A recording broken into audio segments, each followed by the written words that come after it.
Boa noite a todos. Eu gostaria de agradecer a presença de todos e agradeço na pessoa do ilustre presidente do CRES, que me convidou a vir a palestrar sobre um tema que me é muito caro, tema esse que acabou sendo objeto de estudos até pela vida, até pelos 20 anos de advocacia, que são as garantias contratuais na locação de imóveis urbanos. Segundo me falaram, eu gostaria de pedir, se possível fosse, que eu primeiro fizesse a explanação e, ao final, nós abríssemos para as perguntas pertinentes. Estou aqui à disposição para responder tudo, na medida em que, como esta palestra será transmitida pela TV Cresce, é bom que estes nossos amigos não parem em razão das perguntas frequentes. Isso, respondendo ao final, nós damos a possibilidade para que todos, eventualmente, participem. Se possível for. Se não for possível, me disponho a responder as questões no momento em que as dúvidas surgirem. Bom, vamos falar em garantias contratuais. Falar em garantias contratuais é necessário, para falar sobre garantias, é necessário antes tecer dois esclarecimentos. O direito brasileiro, ele adota duas modalidades de garantia. Uma garantia é chamada pessoal e a outra garantia é chamada real. Ora, o que é a garantia pessoal? Na garantia denominada pessoal, o garantidor, aquele que se vincula à garantia de um contrato, ele responde com todo o seu patrimônio. Isto é, quanto mais rico, mais poderoso for o garantidor, melhor para aquele que é o garantido. Já as garantias reais, por outro lado, elas vinculam um bem certo e determinado à garantia, à satisfação de um contrato. Ora, a primeira garantia pessoal é ampla. Eu acolho todo o patrimônio do garantidor naquela modalidade de contrato. Já a garantia real destaca um bem específico, por exemplo, hipoteca, de maneira que este garantidor hipotecário fique vinculado com este bem à satisfação da dívida. E no nosso caso específico, que é a locação de imóveis urbanos, a lei do inquilinato, ela trouxe 4 modalidades de garantia.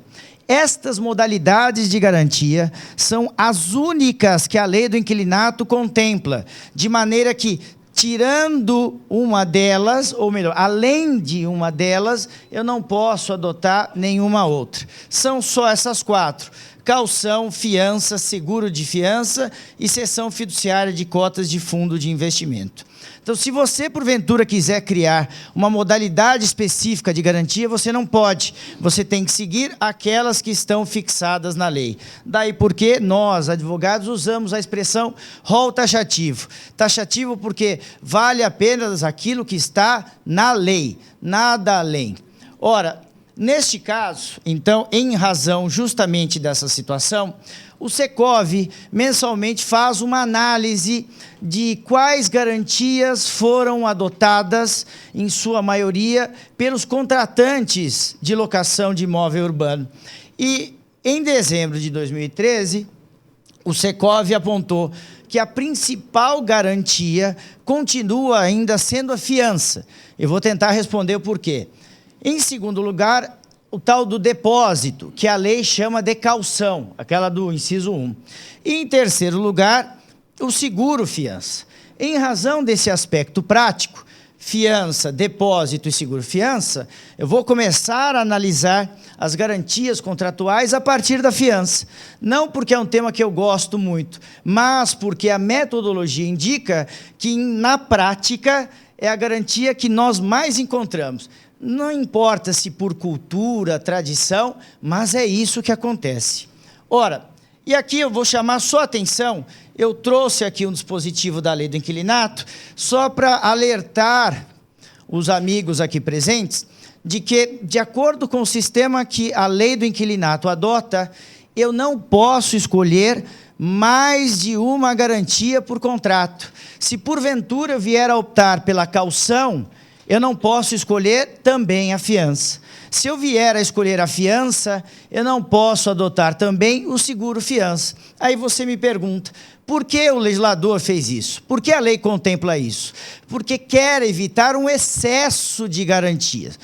Olha, na minha opinião, isso está errado, porque a garantia serve, como o próprio nome diz, para garantir, assegurar. Mas, de todo modo, o legislador diz, não é possível pedir ou solicitar mais de uma garantia. Se, porventura, o locador exigir mais de uma garantia, o que acontece? Além da exigência constituir infração penal, ninguém vai para a cadeia em razão disso. No Brasil não funciona, mas não vai quando se mata, imagine quando se pede dupla garantia. Mas, ainda que isso aconteça, na realidade, se eu peço 2 garantias, eu me engano, porque a segunda garantia pedida não vai ter validade. Então, eu tenho uma pensando que tenho 2. E o problema que se coloca é o seguinte, se eu eventualmente solicitei 2 garantias, como é que fica a ordem de exclusão dessas garantias? Ora, se amanhã houver um litígio, o juiz vai excluir uma e deixar a outra com base em qual critério? Eu não sei. Às vezes, pode ser excluída a garantia que melhor se apresentava a assegurar. Daí porque não vale a pena correr o risco e efetivamente pleitear 2 garantias na modalidade de locação de imóvel urbano, porque caso contrário, eu corro o risco de perder a única garantia boa que tenho. Hoje tem outra garantia. Outra? Que eu vou falar como calção. Está na modalidade calção de bem imóvel. Não, fica à vontade. Vamos lá. Ora, 2 detalhes antes de analisarmos especificamente a fiança. Primeiro detalhe, ainda que o contrato de locação vença e seja prorrogado por tempo indeterminado, isto é, podendo eventualmente vir o imóvel a ser retomado a qualquer tempo, o artigo 39 da Lei do Inquilinato diz o seguinte, a garantia contratual que foi estipulada na locação, ela se estende até que as chaves sejam efetivamente devolvidas, porque a entrega das chaves simboliza a restituição do imóvel. É isso, é assim que funciona. Então, mas, olha, professor Alessandro, nós esquecemos de prorrogar a garantia. Não tem problema, porque a prorrogação ocorre por força de lei. E segundo detalhe, se porventura as garantias se forem, não há garantia, seja porque elas foram extintas, seja porque as partes resolveram dela abrir mão, necessariamente o locador vai ter um direito importante, que é cobrar o aluguel do mês antecipadamente. Isto é, em lugar de eu esperar cobrar o mês que se venceu, eu cobro então o mês a vencer. Só que um detalhe, isso é possível fazer se não houver garantia. Se garantia houver, eu não tenho mais autorização de buscar receber o aluguel antes do tempo. Tudo bem? Vamos lá. Fiança. Ora, a fiança... Está dando para escutar direitinho? A fiança, ela é um contrato cuja disciplina está basicamente no Código Civil, artigos 818 a 839. Entretanto, ainda que a maior parte dos dispositivos esteja no Código Civil, a Lei do Inquilinato 8245/91 traz regras especiais sobre a fiança. Logo, quando eu for contratar essa modalidade de garantia, qual é o cuidado que eu devo tomar? Olhar para o Código Civil e também olhar para a Lei do Inquilinato, de maneira que, se a Lei do Inquilinato contiver uma regra específica sobre a fiança, eu aplico a regra específica da Lei do Inquilinato em detrimento daquela regra prevista no Código Civil. E por que isso? Porque a nossa lei de introdução às normas do direito brasileiro, há uma lei que determina que as regras de caráter especial prevalecem sobre as regras de caráter geral. Ora, se eu então estou tratando de locação de imóveis urbanos, aplico preferencialmente as regras da locação de imóveis urbanos em detrimento daquelas previstas no Código Civil de maneira genérica. E em razão disso, vamos ver, o contrato de fiança, ele é, como o próprio nome diz, um negócio jurídico que tem por finalidade garantir o credor se acaso o devedor não vier a cumprir um contrato. Então, o contrato de fiança é, por força de lei, um contrato de garantia. Ora, e o que significa dizer que é um contrato de garantia? Se eu sou fiador, eu não sou devedor. Eu sou apenas garantidor. Isso é muito importante falar, porque o devedor principal na locação é o inquilino, é o locatário. De maneira que, se eu sou fiador, se eu assinei também como fiador, eu não devo pagar o aluguel. O aluguel tem que ser cobrado do inquilino. Eu só passo a ser também devedor do aluguel, se acaso o inquilino não pagar. E aí, então, aumenta-se a garantia, porque passam a ser devedores daquele aluguel, tanto o inquilino como o fiador. Os dois. Ou seja, aumentei o número de devedores. Mas a ideia principal é, enquanto o contrato estiver sendo cumprido, ele deve ser cobrado, deve ser exigido do inquilino, que é o devedor principal. A partir do momento que o contrato deixar de ser cumprido, então eu, locador, posso cobrar quer do inquilino, quer do fiador, ou posso cobrar só do fiador. É uma opção que eu tenho. Ora, e em razão disso, então, vamos começar a ver pontualmente problemas que na atualidade, já há um certo tempo, vem enfrentando a fiança. Primeiro problema que eu trago aqui a vocês. Muitas vezes eu me deparei nesses 20 anos de advocacia com contratos cujo fiador era casado. E este fiador casado assinou o contrato apenas em nome dele, porque normalmente quem presta fiança é homem.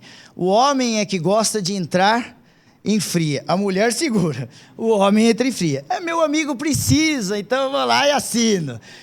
Aí o homem assina e pede para a mulher autorizar.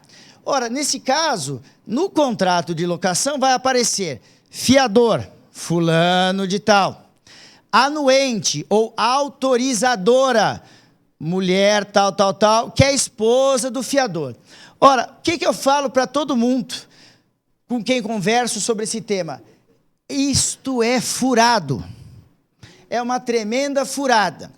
Ou os dois, o casal é fiador, ou não pegue nada. Sabem por quê? Porque se eu sou casado, assino como fiador e minha mulher autoriza, neste caso, se eu vier a faltar, a mulher não é fiadora, a fiança está extinta naquele momento, porque a mulher só autorizou, mas não se tornou fiadora. Agora, se porventura o casal prestou fiança como fiador, o casal é fiador, morrendo um do casal, a fiança permanece na pessoa do outro. Daí porque, quando eu sou advogado, por exemplo, de locador, e eu vejo que o casal prestou fiança, eu agradeço a Deus. Quando eu sou advogado do locador e vejo, lógico, um contrato não feito por mim, e vejo que só um deles e o outro autorizou, eu falo, ai Jesus, Deus que me ajude. Porque o problema é, um nesse meio tempo falece, a garantia vai embora. E o STJ, o Superior Tribunal de Justiça, editou uma súmula na qual ele indicou o seguinte: se porventura uma pessoa casada assinou a fiança apenas em nome próprio, a outra não tem nada a ver com a história. E ele piorou. Ele diz o seguinte, eu não vou entrar em detalhes jurídicos para não cansá-los. ele diz, se faltou a assinatura da esposa ou se faltou a assinatura do marido, a garantia toda não serve para nada. Ou seja, eu tenho apenas uma garantia de papel. Cuidado, então. É casado? Sou. Então, a sua mulher assina também, mas não apenas autoriza o senhor a assinar. Tudo bem até aqui? 2. O fiador deverá assinar o contrato de fiança e renunciar, abrir mão aos benefícios de ordem e divisão. Explico isto. Toda fiança deve, especialmente no nosso ramo, seguir um padrão. Fiador, a partir do momento que você assina o contrato, você renuncia expressamente aos benefícios de ordem. O que é o benefício de ordem? É o direito que o fiador tem de exigir do credor que primeiro procure executar os bens do afiançado. Então, eu, Alessandro, sou fiador. Digamos que eu não tenha no contrato de locação renunciado ao benefício de ordem. Se o inquilino, porventura, deixar de pagar e o locador entrar com ação contra mim, se eu ainda for titular deste benefício de ordem, eu digo ao juiz, juiz, primeiro ele vai procurar os bens do afiançado. E depois, então, se ele não receber, só assim ele se volta contra mim. É por isso que nós, advogados, nos contratos que envolvem fiança, nós já estampamos uma cláusula. O fiador renuncia ao benefício de ordem, de maneira que se amanhã, eventualmente, o inquilino não pagar, nós cobraremos o aluguel tanto dele quanto do fiador. Segundo detalhe, benefício da divisão. Esse benefício da divisão, até por prática, até por praxe, nós também fazemos a renúncia expressa. Olha, e eu tenho por hábito não apenas fazer a menção ao artigo de lei, mas colocar o próprio nome daquilo que se está a renunciar. Porque as pessoas comuns não leem jornal, não leem nada, muito menos ler lei. Quem lê lei é quem depende dela. E mesmo assim, às vezes de forma rápida. Daí porque chamar, dar o nome aos bois é a maneira mais correta até para passar a informação para a pessoa. E esse benefício da divisão, ele serve quando há mais de um fiador. No caso, marido e mulher, ou 2 amigos que assinaram como fiadores. Neste caso, se eles tivessem em seu favor o benefício da divisão, significaria dizer o seguinte, se a dívida é de 1.000, eu não posso cobrar 1.000 apenas de um fiador. Eu tenho que cobrar a dívida de acordo com a proporção a que cada um corresponderia na dívida. No meu exemplo, dívida de 1.000, 2 fiadores, eu só poderia cobrar 500 de cada um. Isso, na verdade, faz o quê? Diminui a garantia. Até porque aquele que vai pagar 500, um deles pode não ter patrimônio suficiente, ao passo que o outro pode ter patrimônio suficiente. Daí porque nós sempre estipulamos, em havendo mais de 2 fiadores, que estes também renunciem ao benefício da divisão. Não tem divisão, você deve tudo, você não deve parte do todo. Terceiro aspecto, mesmo o fiador sendo um mero garantidor, não sendo devedor, é importante que ao assinar o contrato de locação, ele assine como devedor solidário e principal pagador. Deixe-me explicar aqui. O direito é matéria conservadora. Os advogados são conservadores. Tanto é verdade que às vezes você assiste uma palestra jurídica e você não entende nada. Porque o fulano fala latim, cita alemão, ninguém compreende nada. Ora, neste caso, então, o nosso Código Civil continuou a ser conservador, apesar de ter sido editado em 2002. E ele diz assim, o locador ou credor, se você quiser que, porventura, o fiador seja responsável pela dívida toda, em conjunto com o afiançado, coloque ali no contrato que ele é devedor solidário e principal pagador. Só que esse ser devedor solidário e principal pagador só vai ter algum efeito quando o inquilino não pagar o aluguel. Antes disso, como eu falei no início, o aluguel deverá continuar a ser cobrado do inquilino. O inquilino não paga. Logo, se ele não paga, se tornam responsáveis pelo pagamento, tanto o fiador como o inquilino. E como eles são devedores solidários, eu tenho o direito de cobrar a dívida toda de qualquer um deles. Eu cobro de um, ou cobro do outro, ou cobro também dos dois. Em termos práticos, tem gente que não gosta disso. O professor Scavone, que veio aqui dar uma palestra, ele não gosta de cobrar o fiador também. Eu, particularmente, eu cobro os dois. Um processo judicial já demora uma eternidade. Eu cobro os dois. Se os dois forem condenados, daí porque eu escolho quem eu vou executar. Mas eu já tenho o quê? O que nós falamos em direito. Eu tenho uma sentença que já estipula que os dois são responsáveis. É para encurtar caminho, para evitar esse tipo de problema. Até aqui, tudo bem? Maravilha. Vamos lá.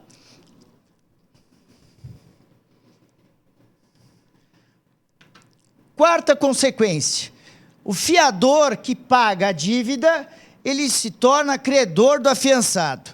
Isto é, o afiançado, o inquilino, não pagou os R$1.000 da dívida. O fiador, com medo de perder o seu patrimônio, foi lá e pagou. A partir do momento que ele, fiador, paga, o fiador se torna credor do inquilino. Então, é o fiador que passa a ter o crédito contra o inquilino. E daqui a pouco nós vamos ver que isso é um problema grave. Eu já antecipo que eu vou falar daqui a alguns minutos. Porque quando o fiador se torna credor do inquilino, ele tem uma limitação que é intransponível. Qual é? Se o inquilino for proprietário de um único bem residencial, que vocês já devem ter ouvido falar, o tal do bem de família, o fiador não consegue penhorar o bem de família do inquilino. Olha que coisa maluca. O fiador perde o bem de família dele, mas o inquilino, não. Mas esse imóvel tem que estar gravado como bem de família? Não. É o bem de família legal, não é o bem de família voluntário. Logo, o sujeito que é fiador, normalmente acontece isso, ele faz o quê? Daqui que eu assino, mas ele não sabe se amanhã vier a acontecer um problema, se o afiançado vai ter condições de ressarci-lo. Mesmo que for o único imóvel do fiador? Não, fiador não, do inquilino. O fiador pagou. Não, o único imóvel, dança. Ele dança, mas o inquilino não dança. Ele não tem a proteção do bem de família. Não, o fiador não tem, o inquilino tem. É complicado, mas é assim. É como dizem lá no Alto da Compadecida. Só sei que foi assim. Funciona dessa forma. Ah, mas é injusto? Mas o que a gente tem que ter em mente é o seguinte, ele é o garantidor. Então, mas é injusto, o sujeito não perde. Estas são as regras do jogo. Logo, não seja fiador. Porque o legislador diz o seguinte, você precisa garantir, você não pode brincar de garantir. E eu vou trazer daqui a pouco o fundamento legal que autoriza essa interpretação, que é uma interpretação que já predomina nos tribunais há muito tempo. Quinta colocação. Isto aqui é polêmico. Até hoje há discussões se pode ou não pode. Na dúvida, nós, advogados, inserimos em todo e qualquer contrato garantido por fiança que o fiador renuncia ao direito de exoneração.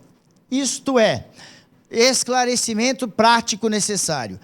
Enquanto o contrato de locação estiver em vigor por tempo determinado, o fiador se vincula enquanto o contrato estiver em vigor. Mas nós sabemos, vamos dar um exemplo da locação residencial, que se a locação é residencial e foi contratada por pelo menos 30 meses, vencido o contrato, sem oposição de ninguém, ele se prorroga automaticamente por tempo indeterminado. A fiança permanece. Ora, quando o contrato se prorroga por tempo indeterminado, surge para o fiador o direito de se livrar da fiança. Exonerar da fiança é isso, eu quero me livrar. Ora, até a entrada em vigor do novo Código Civil, o fiador precisava entrar com ação judicial para se exonerar. A pergunta é, pela experiência que nós temos, na prática ele se exonerava? Difícil, porque um processo judicial não demora 5 meses. Logo, ele ficava vinculado praticamente à eternidade. O Código Civil de 2002, então, fez o quê? Introduziu uma mudança brusca, o artigo 835. Pelo artigo 835, desde 2003, se o contrato de locação passasse a vigorar por tempo indeterminado, o fiador, ele poderia fazer o quê? Notificar o locador, dizendo, locador, não quero mais ser fiador. No entanto, para não pegá-lo de surpresa, para não pegar o locador de surpresa, a lei estipulou que, após a notificação, ele ficaria ainda responsável por mais 60 dias. Bom, isso prevaleceu até 2009, quando entrou em vigor a Lei 12.112 de 2009, que fez uma reforma parcial da Lei do Inquilinato. Hoje em dia, se porventura o contrato de locação de imóvel urbano vencer e vier a ser prorrogado por tempo indeterminado, o fiador, ele pode pleitear a sua exoneração. Manda uma notificação, manda um telegrama, manda uma carta para o locador, dizendo, locador, eu não quero mais. Todavia, ele não fica mais preso por 60 dias. Ele fica preso por 120 dias. Então, estes 120 dias representam o custo financeiro da exoneração do fiador. Então, deixe-me entender. O contrato está sendo pago, direitinho, cumprido, venceu, prorrogou por tempo indeterminado. Fiador não quer mais? Não. Notifica, espera 120 dias. Se nestes 120 dias surgir alguma dívida, o fiador paga. Passados os 120 dias, o fiador está livre, cabendo ao locador, se o caso, exigir uma outra garantia.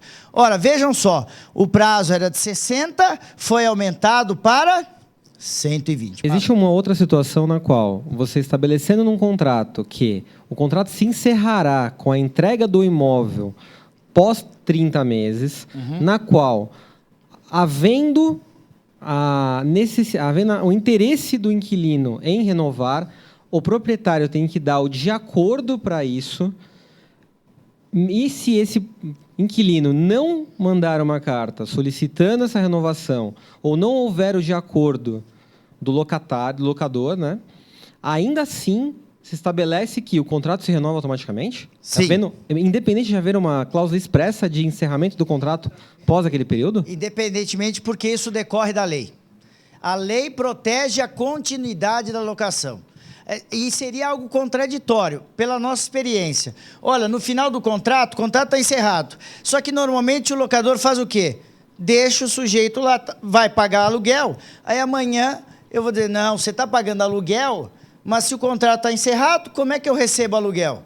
Então, o legislador faz o quê? A prorrogação automática é uma proteção à manutenção do vínculo contratual. Posso fazer mais uma pergunta? Lógico. Imagina que você tem uma fiança bancária estabelecida no contrato. Se o inquilino não refizer essa fiança estabelecida no contrato, para essa renovação de contrato, a partir deste momento, vale o que como fiança? Bom, se o banco fez fiança, se o banco encerrou aceitou... até o final do contrato. Então, se o banco aceitou ser fiador, e pela experiência que eu tenho, o banco só aceita ser fiador por tempo determinado, vencido o contrato, a fiança está extinta. Acabou, não tem fiança. Locador faz o quê, então? Ô, inquilino, eu quero outra garantia. Ah, mas eu não tenho como dar outra garantia. Eu posso, então, como locador, pedir a antecipação, cobrar antecipadamente o aluguel, tal como falamos no início, assim como eu posso exigir que ele apresente nova garantia. Insisto, não tenho como garantir. Eu entro, então, com uma ação de despejo por infração à lei, porque o contrato se tornou sem garantia, já que a garantia primitiva foi extinta. Tudo bem? Ora, item 6, então, que é aquilo que eu falei para vocês. Ora, se eu tenho um inquilino e tenho fiador, a minha prática, que muitas vezes não é a prática que outros advogados defendem, é de ingressar com ação contra os dois. Por quê? Contra o inquilino, eu dirijo o despejo mais a cobrança, porque eu quero que ele seja condenado também. E contra o fiador, eu dirijo só a cobrança. Ora, e por que eu faço isso? Porque há uma praxe antiga, mas ilegal, de entrar-se com ação de despejo cumulada com a cobrança, apenas contra o inquilino, pedindo ao juiz que cientifique o fiador. Ou seja, que se informe o fiador de que houve o ajuizamento de uma ação de despejo contra o inquilino. Já advirto de imediato, isto não serve para nada. E por que não? Porque o STJ, mais uma vez, o Tribunal de Brasília diz, ou você promove a ação contra o fiador, ou se amanhã não houve a ação contra o fiador, você não pode cobrar dele os aluguéis devidos. Aí eu vou ter que mover uma ação contra o inquilino e outra ação contra o fiador. E qual que é a minha preocupação como advogado? Se um processo já demora, imaginem 2. Se eu poderia resolver o caso numa só demanda, eu preciso, então, de 2. E aqui, como eu acabei de falar, cientificar não existe. Só existe cientificação na lei do inquilinato quando eu quiser comunicar os eventuais sublocatários que entraram lá no imóvel com a minha autorização. E esses sublocatários são sublocatários consentidos, não os sublocatários ilegais, aqueles que entraram no imóvel sem autorização do locador. 7ª questão prática. Ora, jamais o locador deve conceder ao inquilino prazo para pagamento da dívida. Essa concessão de prazo é considerada moratória. Se o contrato estiver garantido por fiança e o locador, então, quiser dar ao inquilino a chance de pagar, o que ele deve fazê-lo? Inquilino, vamos fazer o seguinte, essa dívida, você pode pagá-la, um exemplo, em 30 dias, mas o locador deve se precaver e colher a assinatura do fiador.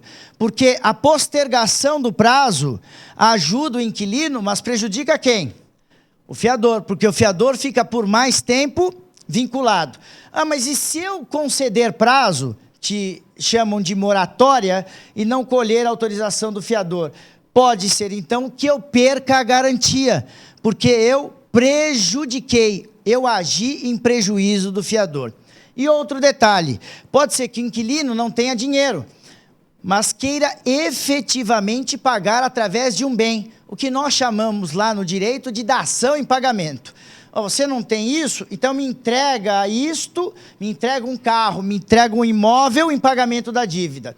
Se eu recebo, eu sou locador, e recebo em pagamento da dívida um objeto diverso daquele que me é devido, dinheiro, eu não recebo dinheiro, eu recebo um automóvel, recebo um imóvel, se porventura ocorrer a perda daquele imóvel ou a perda daquele automóvel por algum problema jurídico que aquele objeto tenha, a fiança foi extinta, o fiador está livre, porque eu, locador, recebi objeto diverso e eu fico sem garantia. A não ser que eu tenha pedido ao consentimento do fiador para que eu receba objeto diverso. Então, percebam, a minha explanação foge um pouco do normal.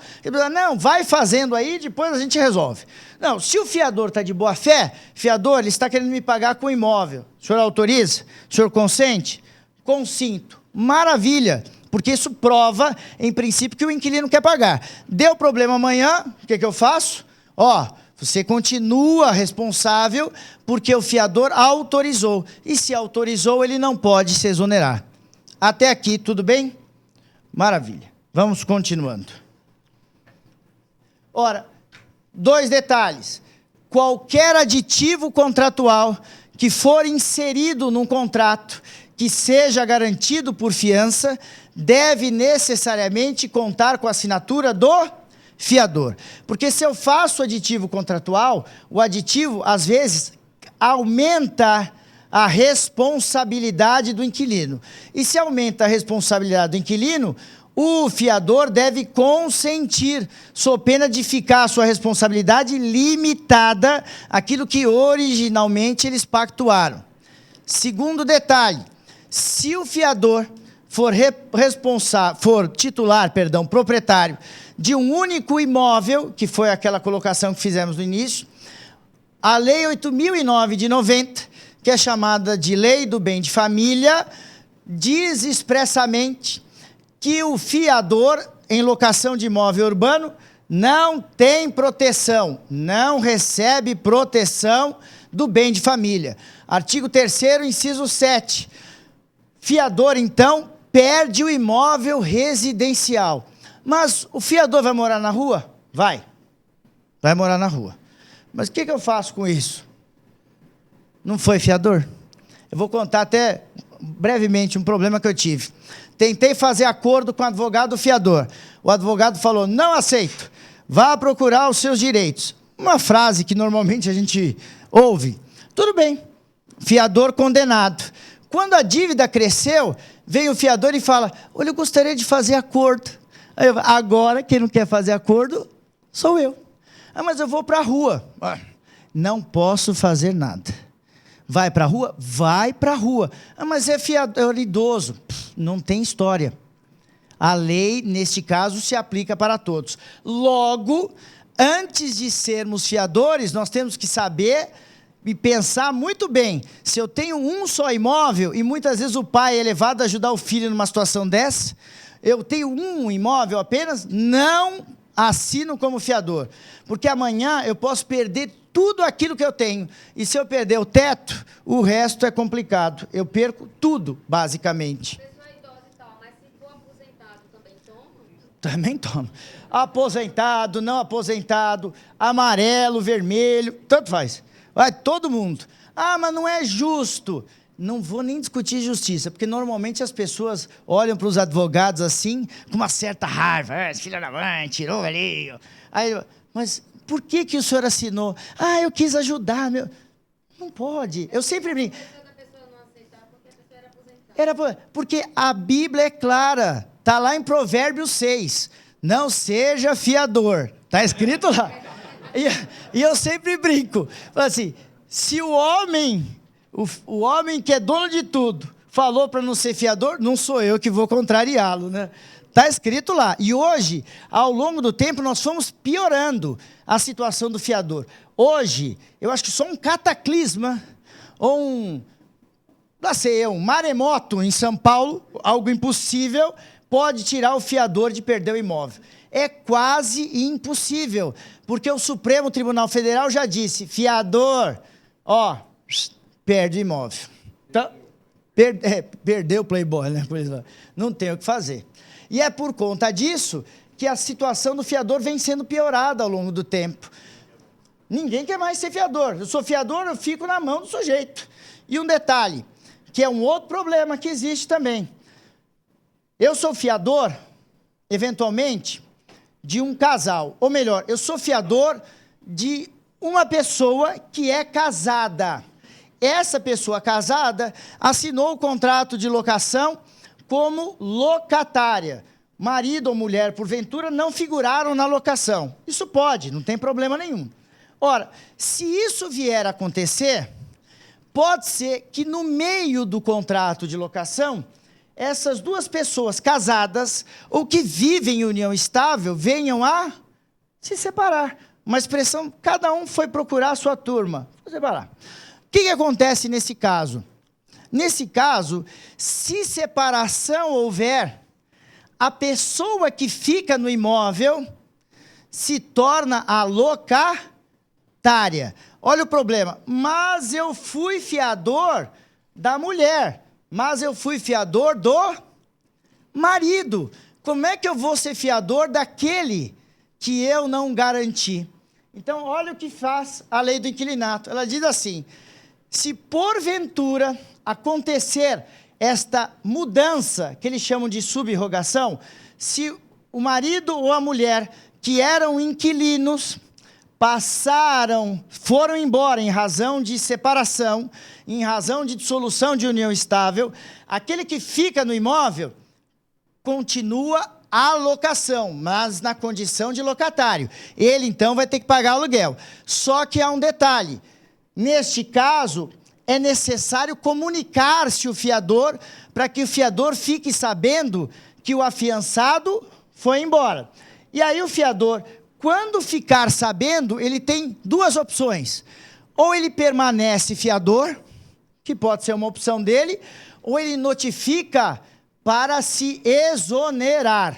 Professor, e se ele não notificar para exonerar, ele continua fiador. O silêncio é interpretado como se ele quisesse manter a fiança. Então, olha o problema. Por isso que o legislador diz: locatário ou locador, avisem o fiador de que aconteceu a separação, porque assim ele pode notificar e sair da fiança. Pois não? Mas ainda assim ele fica preso por 120 dias. Mas aí, neste caso específico, ele fica preso. Por que ele fica preso? Porque eu quero evitar surpresa.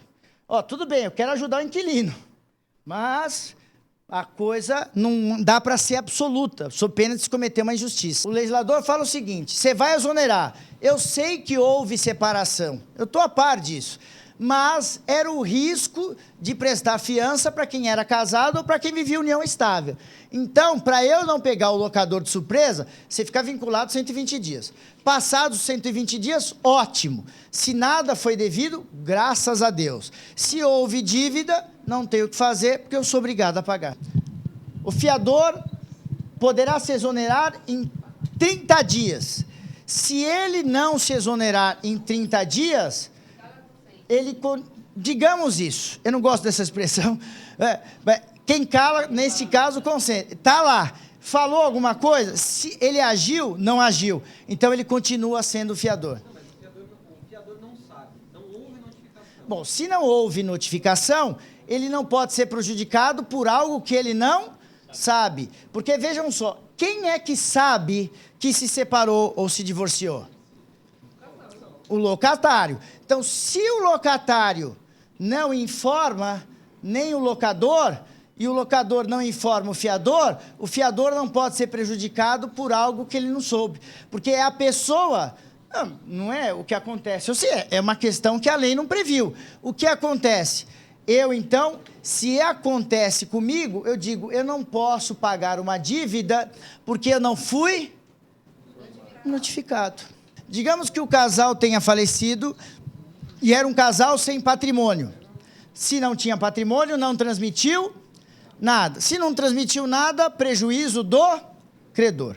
Se, porventura, tiverem falecido e deixaram patrimônio, essa dívida acompanha nos limites do patrimônio que deixou. Professor, mas o patrimônio deixado ainda não vai conseguir resolver o problema todo, porque o patrimônio é inferior à dívida. Então, a diferença não recebida pelo credor é prejuízo dele. Não, é prejuízo do credor. Por quê? Porque aí, no caso específico, o locatário, o patrimônio que já era do locatário não é utilizado no pagamento da dívida. Agora, se o contrato estivesse garantido por fiança, quando o afiançado morreu, a fiança foi extinta naquela data. Então, eu só posso exigir alguma coisa até ali. Dali para frente, eu não tenho condições, porque a fiança, o contrato não é mais coberto pela fiança. Aí, tinha uma outra pessoa. Boa noite. Boa noite. Existe na lei uma presunção que o locatário saberia se os locadores se separaram? Não, na verdade é o contrário. É o locatário que se divorcia ou se separa, não o locador.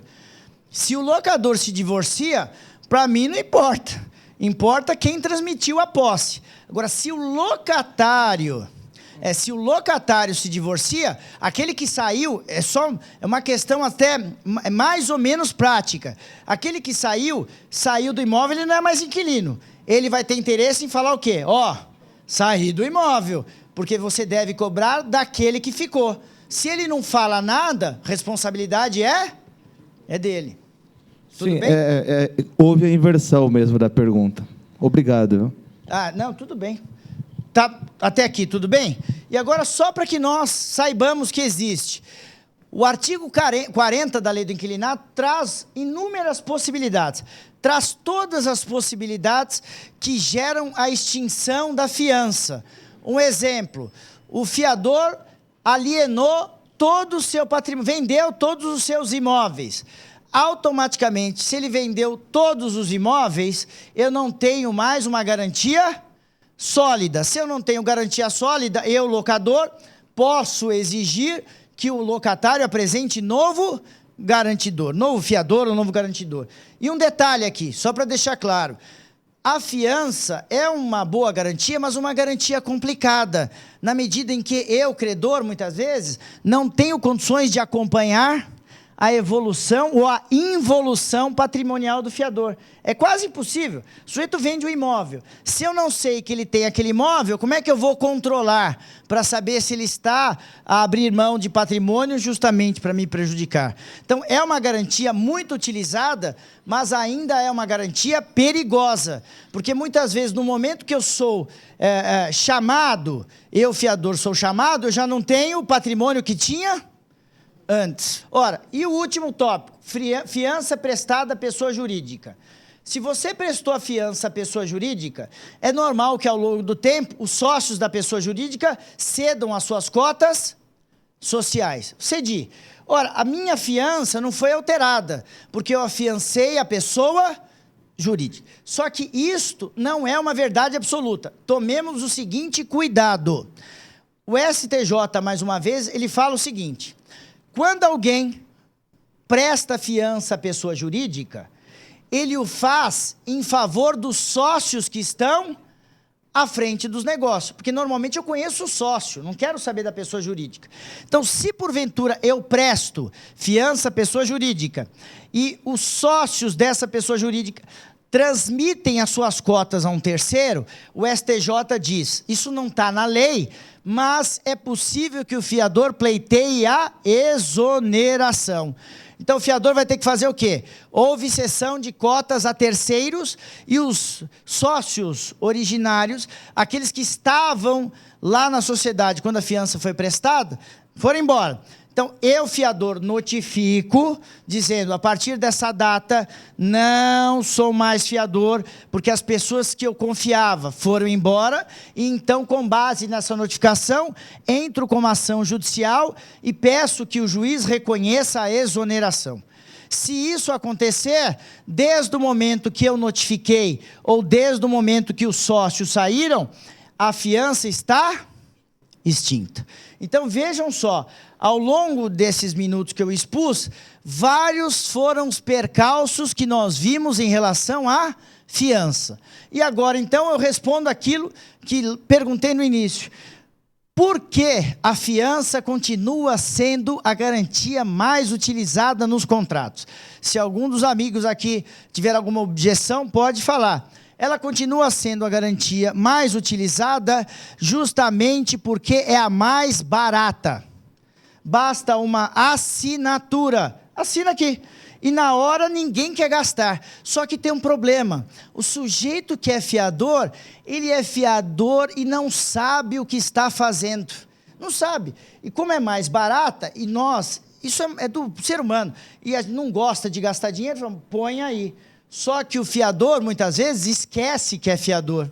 Só que o credor não esquece. Tudo bem até aqui? Maravilha. Seguindo adiante. Caução. Essa caução é a caução que dá um problema danado. Por quê? Caução é sinônimo de garantia. Caução é sinônimo de garantia. Ora, e a lei do inquilinato, ela traz duas modalidades de caução. Caução de bens imóveis e caução de bens móveis. Ora, lá no levantamento do Secov, nós vimos que a caução em dinheiro é a segunda garantia mais utilizada. Caução em dinheiro é modalidade de caução de bens móveis, que eu já vou tratar.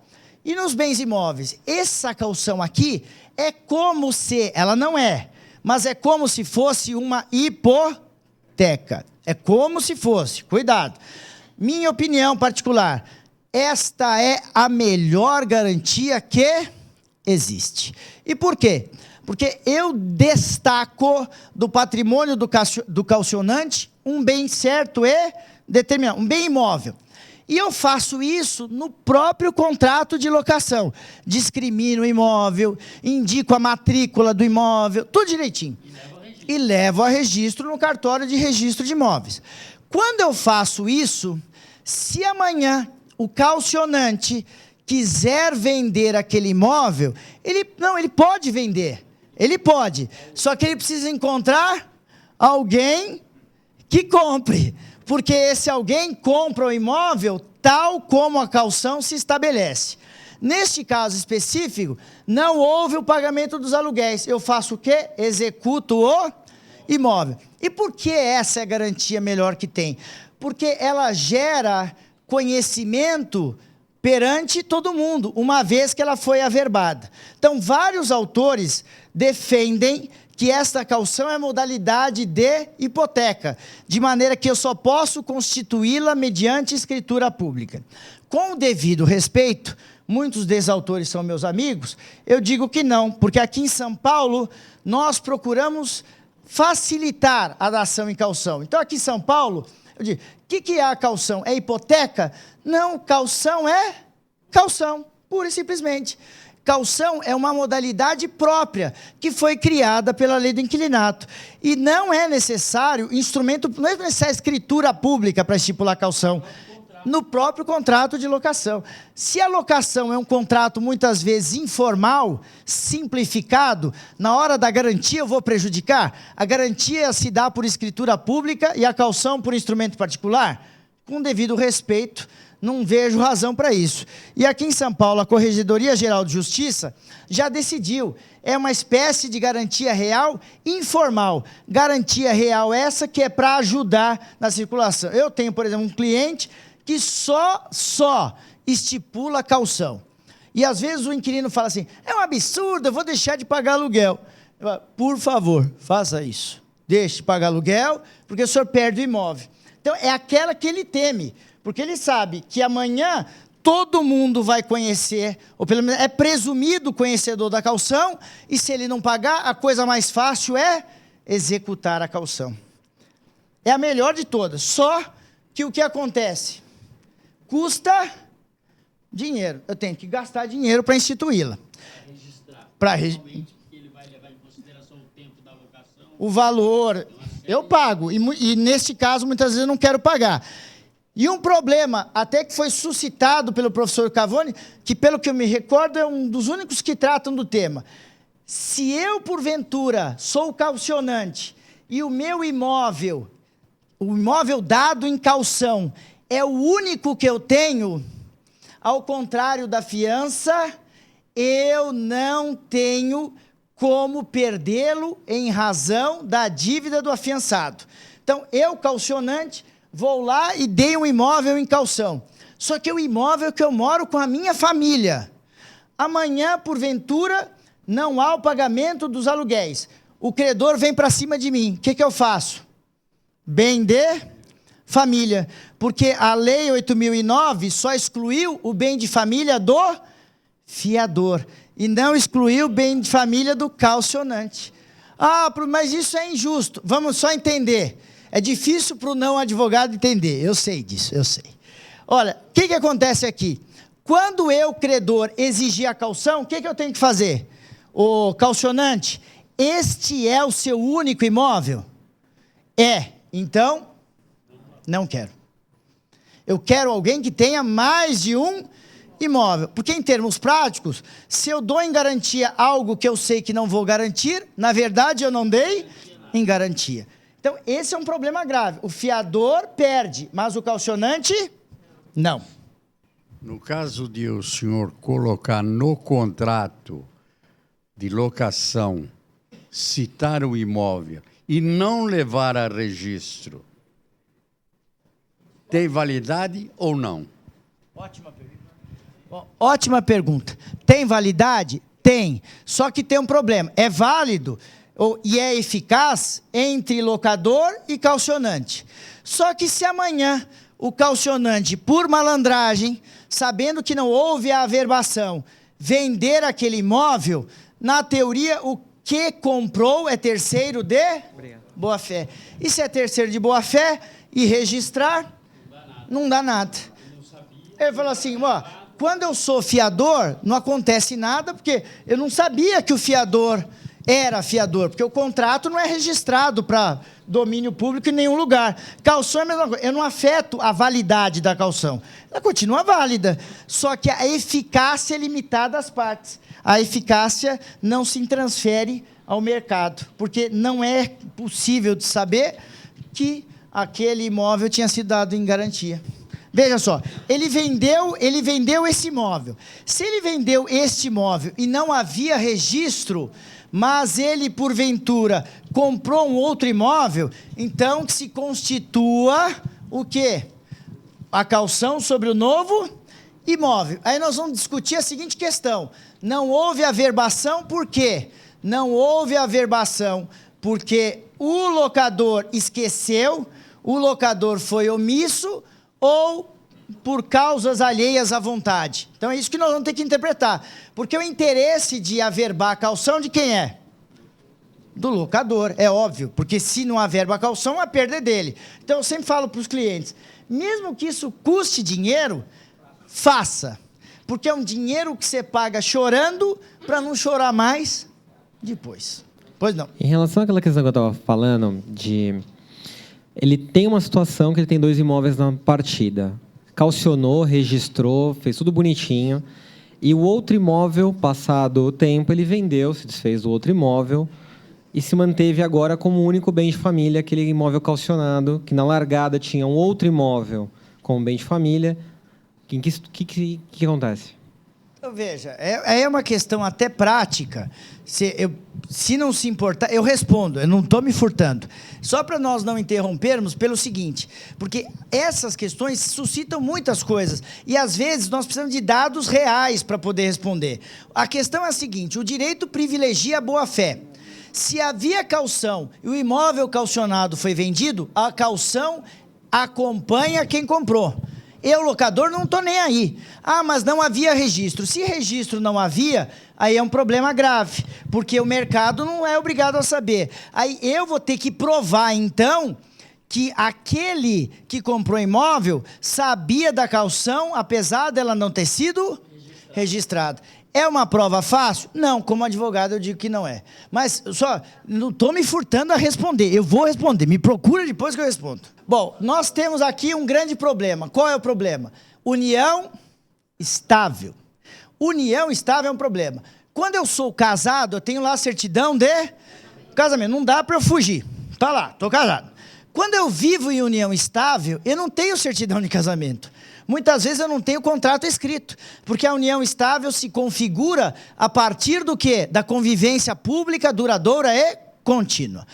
Neste caso, se eu sou casado e quero dar o meu imóvel em calção, imóvel só meu, eu preciso da autorização da mulher. Se o imóvel for dos dois, eu preciso da assinatura dos dois. Agora, digamos que eu não sou casado, mas eu vivo em união estável. O imóvel foi adquirido durante a união estável. Foi adquirido com o dinheiro do meu salário. A lei diz o quê? A lei diz, neste caso, como o imóvel foi adquirido com o dinheiro do salário, automaticamente, salvo previsão em contrário, o imóvel é dos dois. Só que esta pessoa, o convivente ou a convivente, não estão no título, não estão lá no cartório de registro de imóveis.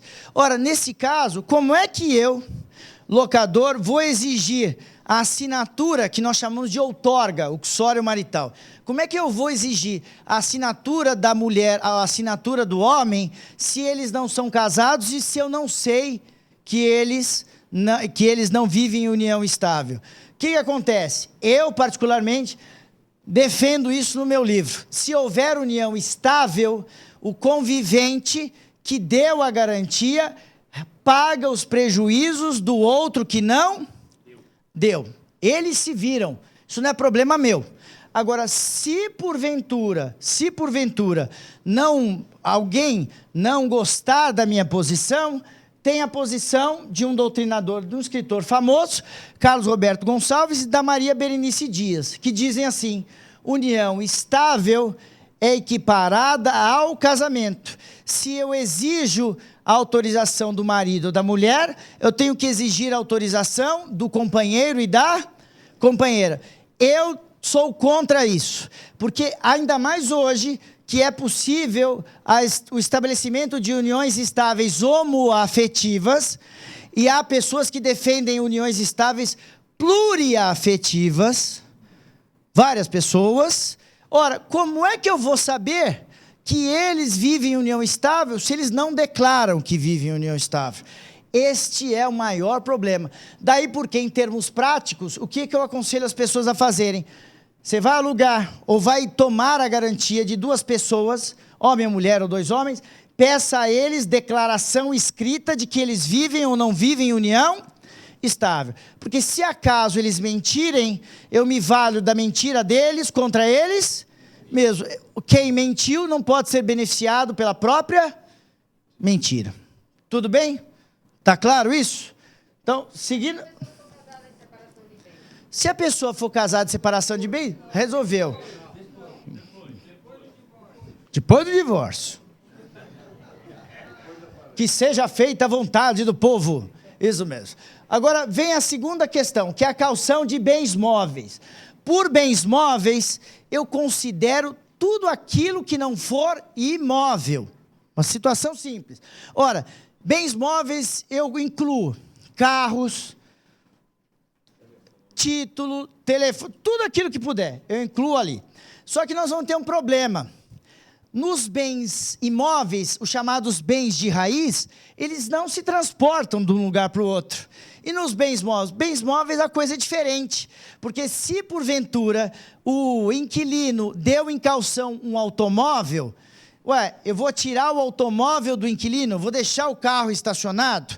Ora, essa é a grande dificuldade de caução de bens móveis, porque os móveis, pela sua própria natureza, podem circular de um lugar para outro.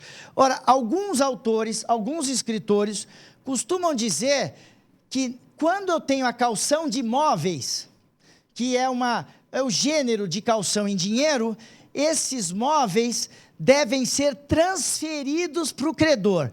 Então vejam, eu sou o caucionante e tenho um carro, dou em garantia o carro, eu então transfiro o carro, a posse do carro, para o credor, de maneira que ele me devolve apenas quando o contrato encerrar. Eu pergunto, é economicamente viável fazer isso? Não é economicamente viável. Dá o carro, eu devolvo. E outra, eu vou dirigir o seu carro durante isso? Eu vou cuidar do seu carro durante o tempo que ele ficar comigo? Por isso que a caução de bens móveis, ela não tem utilização prática. Ninguém gosta disso. Mas há muita discussão se haveria penhor ou não. Por quê? Porque se amanhã o bem imóvel transferido está lá garantido, está quietinho, está paradinho, e o inquilino não paga a dívida, eu, credor, não posso ficar com um bem imóvel que me foi transferido. Eu preciso entrar na justiça e o juiz autorizar a penhora. Então, dadas essas dificuldades, muitas pessoas não aceitam a chamada caução de bens móveis. Olha, eles aceitam na modalidade títulos de crédito, de uma das coisas que o senhor perguntou, título de capitalização. Então, eu posso dizer que a caução de imóveis é uma garantia quase morta, tendo em vista todas as discussões que há a respeito disso. Conselho, fujam da caução de imóveis, assim como o diabo foge da cruz. Ah, não, eu tenho patrimônio. Não. Sabe, prefiro seguro fiança a esse tipo de coisa.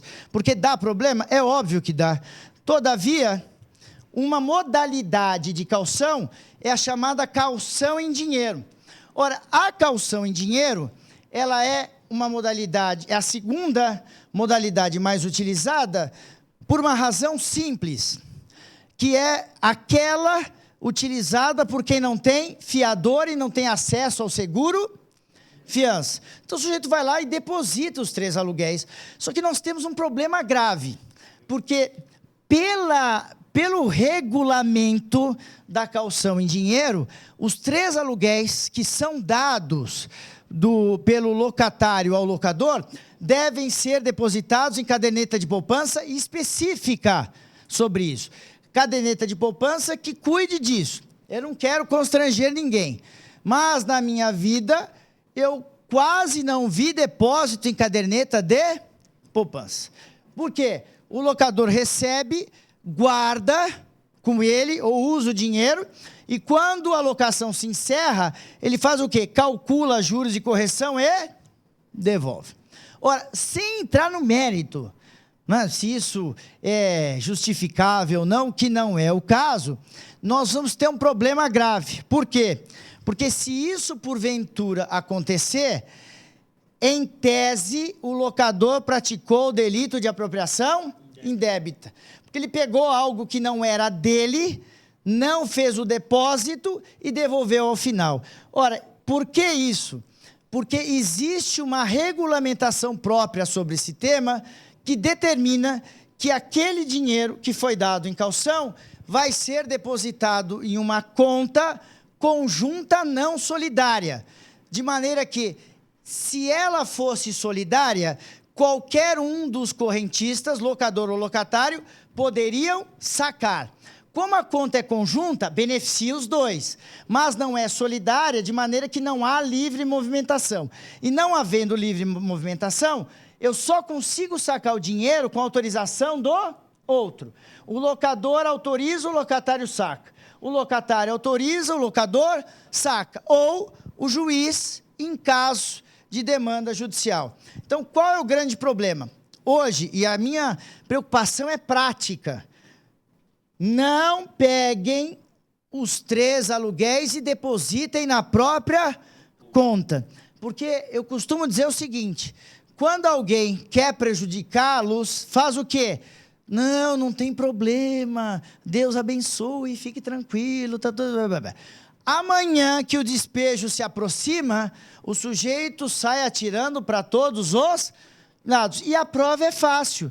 Bom, se o senhor então depositou aquilo na caderneta de poupança, o senhor poderia me trazer o comprovante?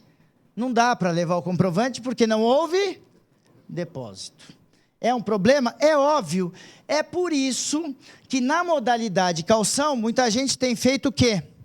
Pura e simplesmente tem adotado o título de capitalização. Olha que interessante. Caução em dinheiro é uma coisa. Caução de título de crédito é outra. Se eu entrego dinheiro vivo para o locador, eu só posso entregar até 3 aluguéis.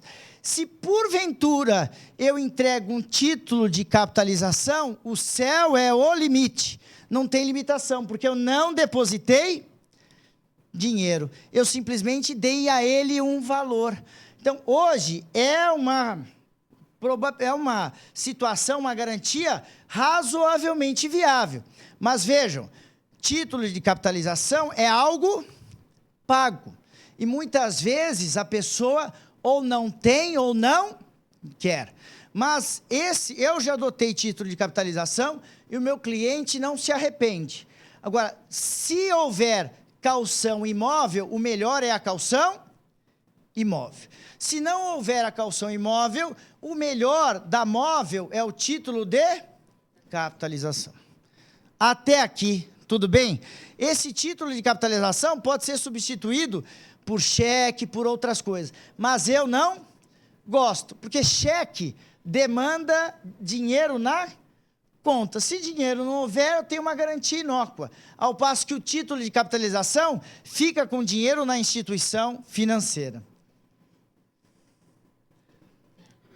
Ora, e há um autor famoso que diz o seguinte: se eu vier a aceitar títulos quaisquer em garantia, que eu coloque no contrato uma cláusula estipulando o seguinte: se aquela garantia for desfalcada em 20%, pode ser o percentual que for, que então o garantidor, o inquilino, complementem a garantia.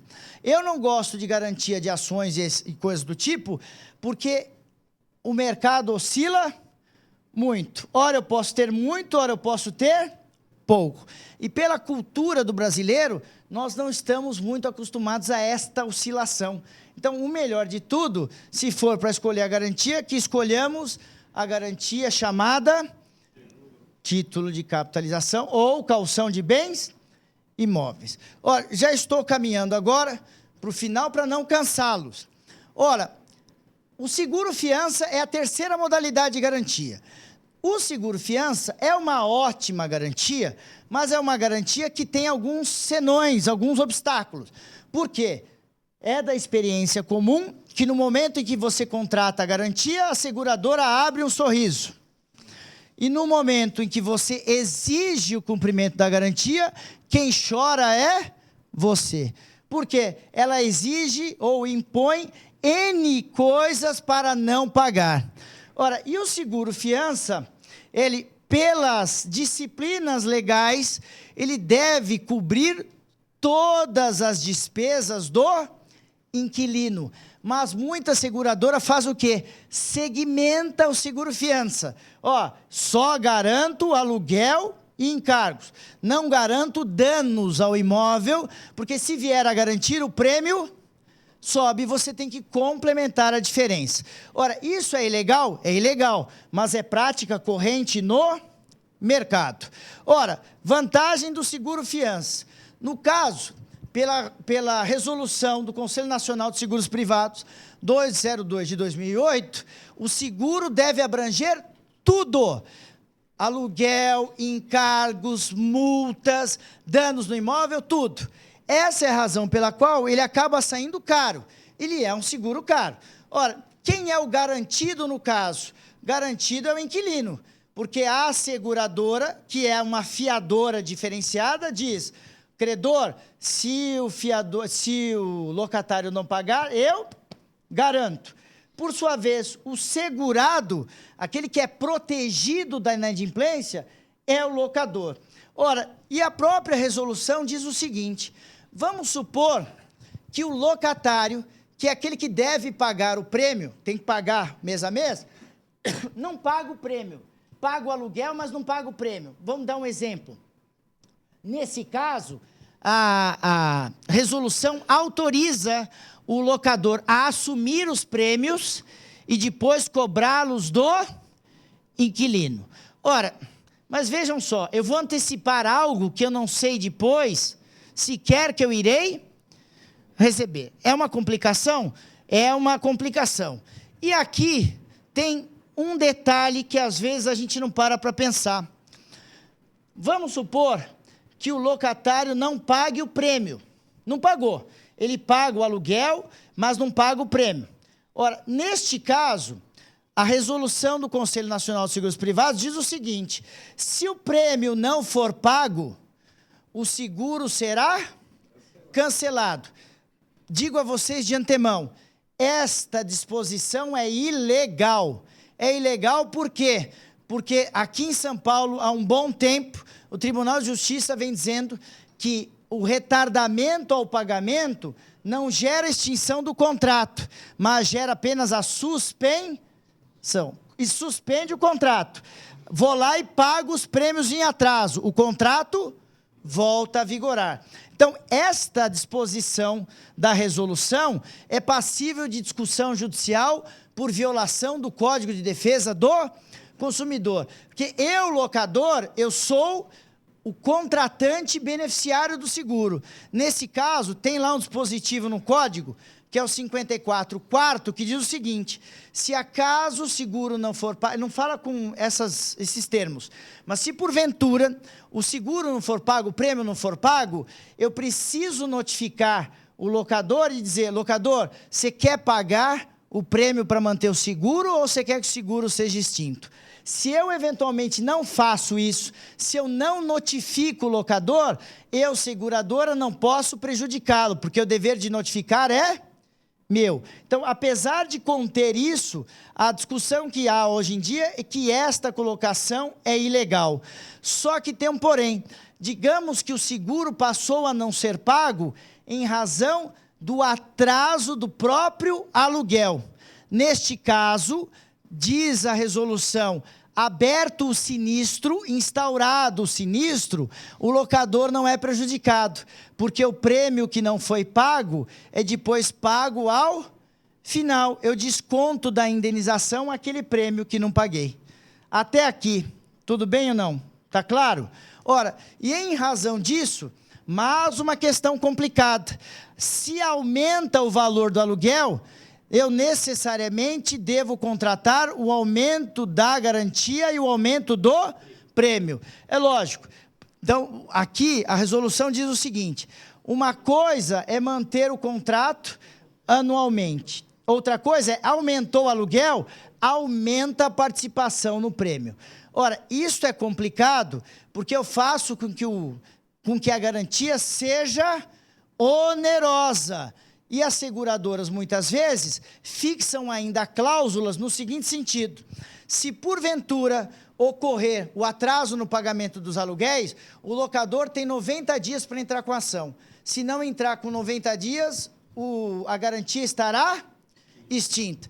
O Tribunal de Justiça de São Paulo diz que esta imposição é abusiva e ilegal. Por quê? Porque, no máximo, o que eu posso dizer é que se você não entrar com a ação, eventualmente, locador, perco os juros da dívida, mas não perco a própria dívida. Então, essa é a razão pela qual muita gente não gosta desse tipo de coisa. E, caminhando para o final, em razão disso, em razão deste problema, é que a própria resolução estipula a seguinte situação: sinistro, o evento danoso é caracterizado nas seguintes hipóteses: houve despejo, decretação e não despejo efetivo, houve abandono do imóvel ou houve entrega das chaves. Tive um caso recente em que aconteceu o seguinte: a pessoa figurou como alugou o imóvel em favor da filha, só que ela figurou no contrato de locação como inquilina. Ela era inquilina, mas quem morava lá? A filha. E contrataram o seguro fiança como garantia, porque esta mãe, além de ser uma mãe que gostava muito da filha, ela tinha a ficha limpa, não tinha problema nenhum. Ora, um determinado momento, a mãe se desentendeu com o genro. Eles fizeram o quê? Vamos punir a sogra. Não vamos pagar aluguel. Não pagaram aluguel. Ora, mas ela era a locatária. Então, o que se fez no caso? Pô, discussão judicial, você sabe quando começa, mas não sabe quando termina. Resultado: a mãe, então, se deu por citada na ação de despejo, confessou que não iria pagar. Eu não vou pagar. Como a própria inquilina confessou que não ia pagar, o despejo foi decretado. Quando o despejo foi decretado, logo a seguradora abriu o sinistro, entrou com a cobrança, né? E aí resolveu o problema. Por quê? Porque se eu, porventura, esperasse todo aquele procedimento, a dívida de 2 passaria para 8. Então, qual é o conselho que eu deixo aqui para o final? Há situações em que o fiador não quer ser fiador. Não quer. Ora, é muito mais fácil, então, que esse fiador ou este garantidor figure no contrato como inquilino. Porque se ele é inquilino, ele pode devolver o imóvel a qualquer momento. Devolve, paga a multa proporcional. Se ele é fiador, ele não tem o poder de fazer isso. Então, se o meu já aconteceu com clientes, de amigos e clientes meus. Ora, o senhor, em lugar de ser fiador, seja inquilino. Porque se der algum problema amanhã, se o fiador não pagar, o que o senhor faz? O senhor simplesmente decreta, pede-se para decretar o despejo, ou o senhor devolve o imóvel, paga a multa e se livra. É muito melhor do que eu ficar a vida inteira vinculado a algo que eu jamais saberei quando irá terminar. Tudo bem? A senhora Rita de Cássia Muniz de Bertioga pergunta: quando se coloca nos contratos renúncias a direitos do fiador, não se está impondo esta renúncia, já que o fiador não tem a opção de não renunciar? Bom, agradeço a pergunta e aqui eu coloco a minha posição. Hoje nós estamos num campo do relativismo total. Toda vez que eu fixo uma cláusula contratual, eu imponho algo em desfavor de outra pessoa. Isso é natural. Então, no caso da fiança, o que se tem entendido é o seguinte: quando a fiança é inserida num contrato de locação, ela não perde o caráter consensual, porque o fiador ele tem uma opção: ele afiança ou não. Então, se eu imponho, entre aspas, a renúncia, essa renúncia, ele é passível de não ser acolhida, bastando que ele não seja fiador. Agora, a partir do momento que ele assume o dever, não houve imposição, mas sim negociação. O que acontece é que, em termos práticos, os fiadores não se valem de assessoria, não contratam advogado, não entendem o que estão a assinar, e só depois do inadimplemento é que eles dizem: olha, não quero mais ser fiador. Só que não dá, aí não é possível. Obrigada. Nós temos mais algumas perguntas, agora do senhor Vladimir, de São Paulo. Ele gostaria de saber se, durante o prazo de 30 meses, o fiador vende seu único imóvel. Como fica a garantia nesse caso? Bom, boa pergunta. Como nós falamos ao longo da explanação, se o fiador, porventura, vender o imóvel, o fiador praticou um ilícito, até penal, porque ele desfalcou o garantidor na medida em que ele vendeu algo que representaria o único patrimônio que ele tinha para garantir. Só que este é um grande problema da fiança que até hoje não foi resolvido. Por quê? Porque fiança sendo garantia pessoal, ela não impede a alienação do imóvel do fiador. Acontece que, no caso, o credor vai ter que demonstrar que essa alienação se deu em fraude, que de uma forma ou de outra, o comprador do imóvel sabia ou tinha condições de saber que ele era fiador. Se, porventura, esta prova não for possível, infelizmente, o locador acaba assumindo o ônus. Nada impede que ele cobre o fiador. Todavia, se o fiador não tiver patrimônio, ele não vai conseguir receber. Esse é um problema insolúvel até hoje. Okay. Agora a pergunta do senhor José Eduardo Vilela Guerra, de São Paulo. Quem tem obrigação de depositar na conta de poupança específica? Locador ou locatário? Locador. O locador, porque a abertura da conta se dá em nome dos dois. Todavia, eu entrego o dinheiro ao locador para que o locador proceda ao depósito, na medida em que eu não posso depositar sozinho. A conta é em benefício dos dois. Seria até bom que no futuro, até nós podemos discutir isso em câmaras temáticas, propor projetos de lei, que para evitar justamente esse tipo de retenção, que o locador tivesse legitimidade para depositar, comunicando o locatário, tivesse legitimidade para depositar, comunicando o locador. Locador, abrir a conta no nosso nome, justamente para evitar essas discussões de retenção posteriores. Pois não. Agora, a quarta pergunta é da senhora Mari, de São Paulo. Ela diz: boa noite, Alessandro. Caso se o locador não aceitar a renovação do contrato e o locatário não aceitar sair do imóvel, ou se não tiver mais garantia do fiador ou seguro-fiança, o locatário não aceitar em dar outra garantia para a locação do imóvel, existe alguma forma de agilizar o despejo de inquilino inadimplente?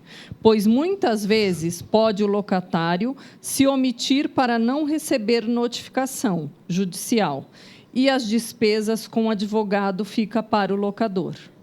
Bom, nesse caso específico, se porventura o contrato que era garantido, Só tem mais uma, tá? o contrato que era garantido ficou desprovido de garantia, cabe liminar para despejo do imóvel. Liminar, isto é, juiz, tínhamos uma garantia, a garantia foi extinta, razão pela qual eu quero tirar o inquilino do imóvel imediatamente. Esse imediatamente dura de 15 dias a 30. Então, neste caso, se não houver garantia, é possível antecipar o despejo. Se não houver garantia. Se garantia houver, não é possível o despejo liminar. O despejo só vai poder ocorrer quando houver a sentença que decretou o despejo e eu vier a executar essa sentença. Agora, a quinta e última pergunta do chat, do senhor Escolástico de Cotia. No caso da caução com imóvel, é feita a averbação no registro de imóveis. Qual o valor utilizado para a base dos emolumentos? E a execução do bem será através de penhora? Ora, nós temos como base, aqui nós temos dois tipos de valores. Nós temos o valor de referência e o valor venal, que hoje representa o fato gerador do IPTU. Pela experiência que eu tenho, o valor que é utilizado acaba sendo o valor de referência, na medida em que é o valor mais alto e, em tese, é o valor que o mercado pratica. Essa é a razão pela qual, pelo menos em São Paulo, no Estado, a instituição da caução não é barata. É algo caro. Entretanto, é o que eu sempre digo, é o preço que se paga para se ter uma garantia adequada. Eu sei que é fácil falar quando o dinheiro não sai do nosso bolso, mas é muito melhor que eu gaste agora, mas tenha a garantia de que receberei se houver inadimplemento, do que apenas me preocupar com isso mais tarde. Então, é o valor de referência. Obrigada. Agora eu vou passar o microfone. Obrigado. Boa noite. Boa Meu nome noite. é Mônica. Doutora Alessandra, eu estou com uma dúvida com relação a um fiador. É uma renovação de contrato e é um novo fiador. E 25% é de uma pessoa, que é de uma filha, 25% é da sua irmã e 50% é da sua mãe. Se os três assinarem como fiadores, embora a fiadora fique sendo uma delas, tem valor esse fiador? Vejam só, o imóvel ele existe em condomínio, vários são titulares. Minha modesta opinião, todos assinam como fiadores, todos. Se a mãe, porventura, for ainda casada com o pai, Não, viúva. e se for viúva, tudo bem. Agora, quem for casado deve assinar com o seu cônjuge. E consta o nome dos três, nesse caso, dos três? Todo mundo fiador, devedor, solidário e principal pagador. Porque se acaso apenas o titular de uma fração assina como fiador, a garantia amanhã, a execução recairá sobre a fração que ele tem. Eu vou ter que levar o imóvel à asta pública para eventualmente alguém se dispor a arrematar só aquela fração. Isto é quase impossível na medida em que o arrematante vai se tornar coproprietário com os demais. Conselho que eu dou: todos os proprietários assinam como fiadores e principais pagadores. E não se torna ilegal, apesar de ter mais de um fiador nesse caso? Não, eu posso ter 2 milhões de fiadores no contrato, Tá. desde que eles... O problema é que eu não posso ter modalidade de garantia diversa. Eu não posso ter fiança e caução, mas eu posso ter uma fiança que é garantida por vários fiadores, que é uma fiança múltipla. Tá bom. Tá Muito bom? obrigada. Nada. Boa noite, meu nome é Arnaldo.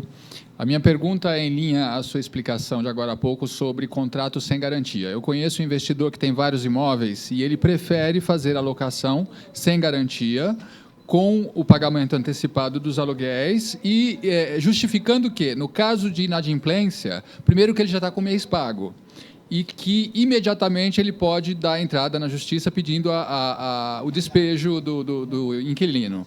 Então, eu gostaria de saber se se essa prática é recomendável e se tem alguma desvantagem, algum ponto que ele não cobriu que talvez não faça valer a pena. Olha, essa é uma ideia inteligente e é uma ideia que muitos advogados usam, inclusive amigos meus. Bom, eu, na realidade, não sei se por força da minha formação, eu prefiro muitas vezes ter a garantia a não ter nenhuma garantia, mas desde que essa garantia seja boa. Então, o que eu aconselho para alguns clientes que gostam dessa modalidade? Se você tiver, eventualmente, uma alocação que não tem um valor de locativo muito alta, que permita que eu absorva um prejuízo, se acaso não houver o pagamento, tudo bem alugar sem garantia. Melhor do que pedir 3 aluguéis de calção, porque eu tenho a rapidez, em tese, do despejo. Agora, quando o valor é muito alto, muitas vezes, o prejuízo que o locador vai tomar coloca o locador no chão. Então, é preferível que, neste caso, ele pleiteie, se for o caso, a garantia intitulada de calção. Por quê? Porque enquanto o sujeito não sair do imóvel, a dívida de aluguel permanece vigorando. Então, eu tenho a certeza de que eu vou receber, porque o imóvel está lá. E muitas vezes, ao executar até a própria garantia, eu adjudico o imóvel para mim, por um valor inferior ao do mercado. Então, na minha prática, eu trato cada caso de uma forma. Dependendo do valor do aluguel, eu aconselho a não pleitear garantia alguma, porque eu tenho despejo. Quando o aluguel é mais alto, eu prefiro a garantia para não ter problema depois. Agora, com relação à celeridade do processo, ela costuma ser realmente mais rápida quando não há garantia? Vou dar minha experiência pessoal. Eu já tirei inquilinos em 30 dias. Saiu de lá. Agora, cada caso é um caso. Há foros aqui em São Paulo que, para juntar uma petição, demoram-se meses, mesmo no processo eletrônico. Então, se eu tiver sorte e cair com alguém, um juízo e uma vara rápidos, eu sei que a celeridade funciona. Agora, se porventura, e até eu vou citar o nome, não gosto, mas Nossa Senhora do Ó, eles estavam juntando petição de março de 2013. Nós estamos em 2014. Você imaginou o despejo do locador? Ah, mas o senhor não falou que não era para eu pegar a garantia? Ah, eu falei, mas agora eu não consigo tirar o sujeito de lá. E aí? Então, por isso que eu digo, cada caso, um caso. Veja primeiro qual é o foro competente, investigue para saber em quanto tempo aquelas demandas vêm sendo julgadas, para aí sim, se for o caso, abrir mão da garantia. Tá, e como sabemos qual é o foro competente? Primeiro, se você tiver um advogado de confiança, com base na localização do imóvel, você descobre qual é o foro competente. Descobriu. Vou lá. Quanto tempo tem demorado a juntada? Quanto tempo tem acontecido isso? Média de demora para retirar, X. Ótimo, então você já tem um cenário. E aí você tem condições de auxiliar o seu cliente para que ele assuma ou não assuma o risco. Né? Não tem jeito, precisa ir atrás da informação, porque senão a informação não vem até a gente. Muito obrigado. Nada. Boa noite, Oi, boa meu nome é noite. Sérgio. No caso da garantia por imóvel, calção do imóvel, o locador ele registra, faz o registro do imóvel garantido, né? Ao término do contrato, o proprietário do imóvel ele tem que dar baixa nesse registro? Se o contrato encerrou, acabou. O que eu tenho que fazer, então? Averbar no registro de imóveis o cancelamento da garantia, na medida em que o contrato garantido já não existe mais. Então, eu falo, declaro que o contrato foi encerrado, assino, entrego para o locatário dá baixa na garantia. Tá bem. Obrigado. Nada. Professor, boa noite. Boa Meu noite. nome é Levi.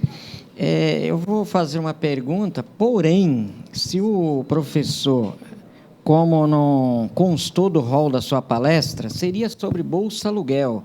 O professor já pegou algum caso nesse sentido? Bolsa Aluguel? Bolsa Aluguel, que é pela Prefeitura de São Paulo.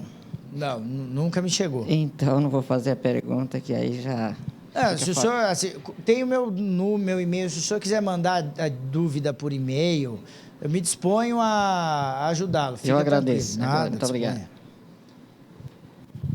Boa noite, professor. Boa noite. Meu nome é Uziel. O senhor me falou com relação à revisional de aluguel, o período de 3 anos.